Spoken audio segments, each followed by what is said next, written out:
So, Ian, we're anticipating three major cases to be decided by, or not decided, I guess, in some respects, by the Supreme Court in the coming days. We don't have too much longer where these decisions can be announced, but there was one that we should talk about this week because this is a case that was actually able to be decided. We're dealing with an eight-person court right now, and so Right. in many situations, we'll get something like a 4-4, or in fact, basically even a bigger punt than that. But this case coming out of Utah versus Strafe, give us the facts in this case, which was ultimately decided 6-3, with Breyer joining the typically, or I should say, 5-3, 5-3. with Yep. Breyer joining the four conservative justices. Tell us the facts and what the implications of this case may be going forward. So what this is about is there was a cop who thought that maybe there were people engaged in some sort of illegal drug activity inside of a house. So he just hung out outside of the house and waited for someone to leave. And when the first person left, he grabbed that dude and, without any of the lawful reasons that you need to stop him, detained that person, wound up doing a warrant search on that individual. It turns out that the individual had a outstanding warrant, I think, because of traffic tickets. So he arrested him. And once the cop arrested the guy, he had the right, he could search him. And when he searched him, he found drugs, and then the guy wound up being convicted on drug charges. So the question is, under the Constitution, cops not allowed to stop someone unless they have some good reason to believe that they're actually engaged in some sort of criminal activity. Everyone agrees this was an illegal stop. And the question is, it's called the fruit of the poisonous tree doctrine. Because the initial stop was illegal, whether everything that came after it, including the warrant search and the eventual arrest, had to be thrown out because it was the fruit of this illegal stop. It was a 5-3 decision. 5 justices said, "Oh, that's not a problem at all," and 3 said, "Of course it's a problem." And so here we are. Like, once you've got a warrant, even if it's for something, I mean, it could be for parking tickets, the police can stop you illegally and then use that to set in motion a chain of events that leads to you getting charged with a very serious crime. Now, before we touch on the sort of the practical implications of that, that idea that the cops could sort of randomly approach people and see if they have an outstanding warrant for a parking ticket. Tell us about what has. I mean, this is a change, or at least it changes a principle called the exclusionary rule. What is that Right. exclusionary rule, and how deeply does this undercut it? I mean, is this Yeah. destroy the roots of the exclusionary rule, or just all the major limbs? I mean, well, the exclusionary rule is something that really the court has been chipping away at ever since Chief Justice Roberts and Justice Alito were confirmed, and you had a very conservative majority for a while.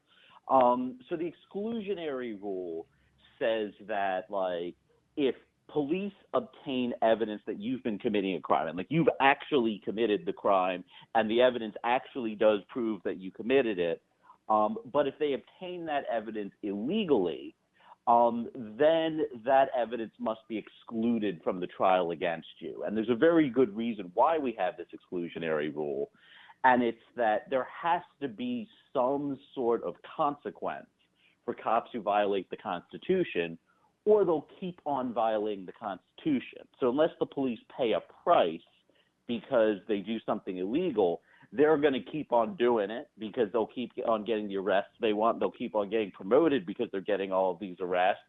And courts may shake their finger at the cops, but at the end of the day, there has to be a consequence. So that's what this exclusionary rule is about.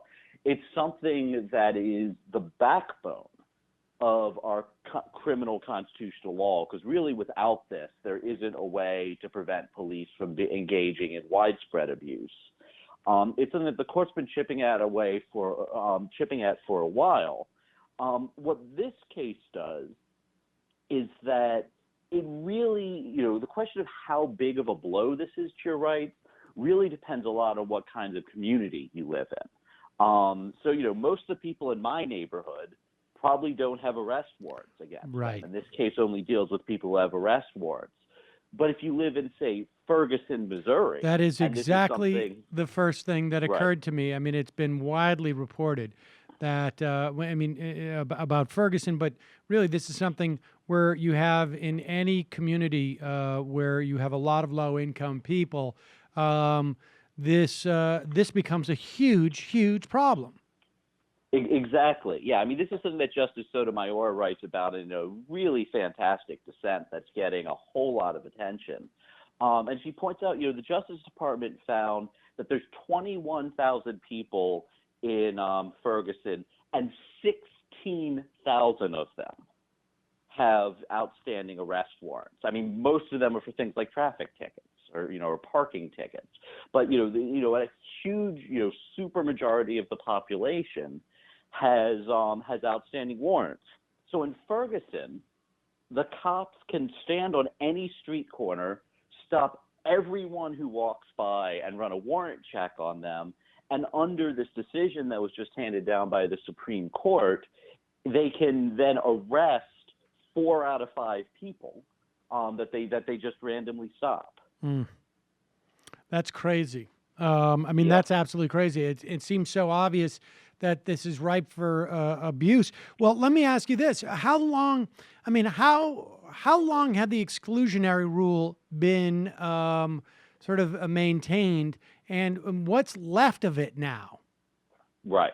So it really is the backbone of our criminal constitutional law. I mean, the original case, the Wolf case, establishing the exclusionary rule, is from the very early 20th century. Now the Wolf case, I believe, only applied it in the context of federal law enforcement. It wasn't until the 1960s, in a case called Mapp, that the Supreme Court said that states have to follow this too.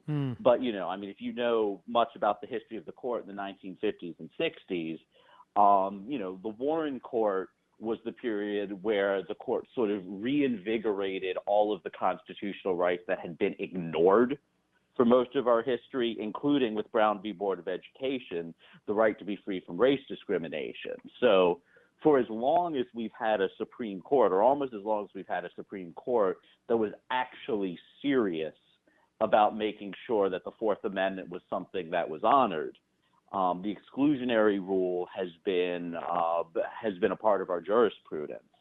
And with the chipping away that you see, a lot of it, what it comes down to, is it comes down to who you are and what your background is, what your education Right. is. Because in this case, it's very direct that people in what rich community. And that's the point. Ahead. I mean, that's the point of the Fourth Amendment. I mean, ultimately, too, right? I mean, or I should say, you get. I'm sorry, to the 14th Amendment. I mean, it's like Right. we're basically developing 2 sets of laws based on issues that center around poverty here, in terms of whether or not Right. you can be scooped up, and then of course, also it seems to me that the bank shot effect of this is that police officers now no longer have this disincentive to approach people. So theoretically, there could be more of this happening, even in places where they don't think that they're going to have the same success rate, because the downside of this is no longer a downside. It's just basically a wash. Right. And of course, the canonical book describing the problem that we're talking about is called The New Jim Crow. Right. It is a mechanism that, whether intentionally or just incidentally, has been used to run rampant through communities of color. I mean, this is something that also plays a prominent role in Sotomayor's dissent. The way that the law works is like, if a cop literally just grabs a random person off the street for literally no reason at all, and throws them in jail, chances are that's going to be thrown out. But a prosecutor friend of mine told me that he used to do ride-alongs where he'd send his students on ride-alongs with police officers, and the police officers would play a game called Pick a Car, and the student would pick a car, and within 5 minutes of following it, the cop could find some minor legal violation, and then that would allow him to stop the guy and eventually search the guy.